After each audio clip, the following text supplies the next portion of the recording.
Ruhnus väga palju töid tehti talgu korras ja meie siis teeme juba teist aastat siin saarel kudumistalgut. Ja tulevad mandrilt inimesed siia ja ka meie kohalikke lööb kaasa.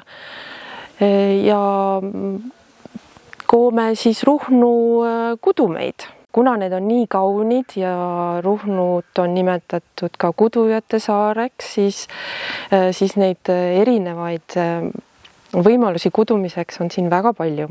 Ja Ruhnu naised olid väga osavad kudujad. Meie oma rannarootslaste järel tuli Eva Lorenz, kes igal suvel siia Ruhnu tuleb oma kodutallu, siis tema on ka meiega koos ja õpib Ruhnu moodi kuduma. I live in Stockholm. My family also lives in Stockholm. My father, Thomas Lorenz, he was born on Ruhnu in 1916 in Lorenztalo. We are learning to knit. This year it is socks. Last year I was there also, or here. And then it was gloves. These church gloves without fingers, Paul Kindad. Yeah. I have also been to this violin camp, violinlager. It stopped yesterday with a big playing party in Yljes restaurant in the harbor.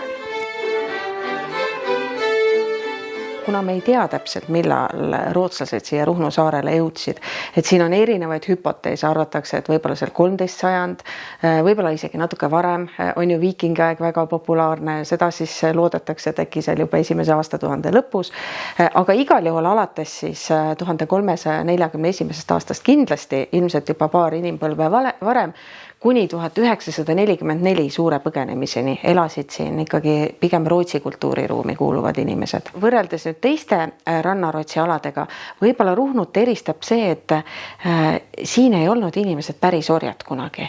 Et siin ei ole, see mõisnike käsi pole siiamaani nii pikalt ulatunud, et oleks siin pidanud teotööd tegema või teoorjuses olema. Et siin on ainukesed koormised on olnud riigimaksud ja kirikumaksud, et kirikule künnist maksti ikka seal kuni põgenemiseni korralikult välja, sest kirikul oli ju suur osa inimeste elus.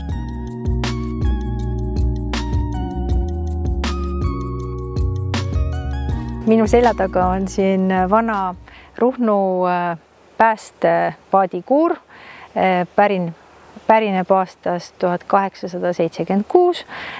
See on tsaariaegne hoone, kus hoiti merepäästepaati ja varustust, aga meie MTÜ renoveeris selle hoone hoopis kultuurikeskuseks ja põhiliselt siin tegutseme suvel ja meie üks fookus on nii-öelda korraldada töötubasi, mis puudutavad siis traditsiooniliste käsitöövõtete taaselustamist.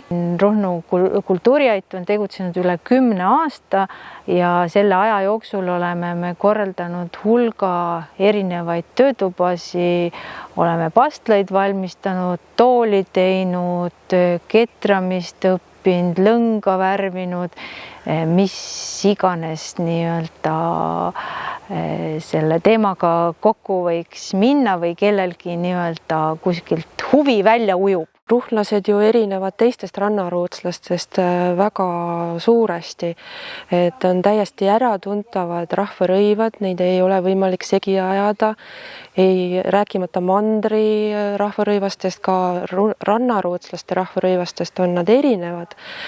Mis on võib-olla sarnast, on see must kurutatud seelik, mis on mujal Rannarootsi piirkondades ka sellist kurutamistehnikut seelikute juures kasutatud, aga esipool on ruhlastel kurutamata ja sellise sissekootud triibustikuga ja vööd ei olnud seeliku peal naistel Ruhnus, mis on ka selline omapära siin saarel.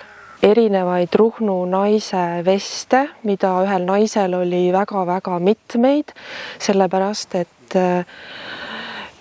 eri vestid olid siis igapäevased vestid, olid piduvestid, oli ka pruudil pulmavest eraldi ja samamoodi saab näha siis Ruhnu põllesid, Ruhnu rätikuid, mis samamoodi värvides eristusid ja pidid omavahel kokku sobima siis vastavalt kas leina ajal ilma punaseta, ilma kollaseta, alates siis sügavast leinast lausa mustad tanud naistel, siis tasapisi leina kaugenedes sinna tekkis siis valgeid täpikesi, lillekesi ja siis vaikselt ka värvid hakkasid tulema rõivastusse tagasi, kuni siis rõõmsa ja punase kirju rõivastuseni.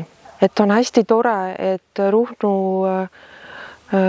kudumeid soovivad kududa inimesed väljaspool saart ja see hoiab selle traditsiooni elus, sest saarel meid on siin väga vähe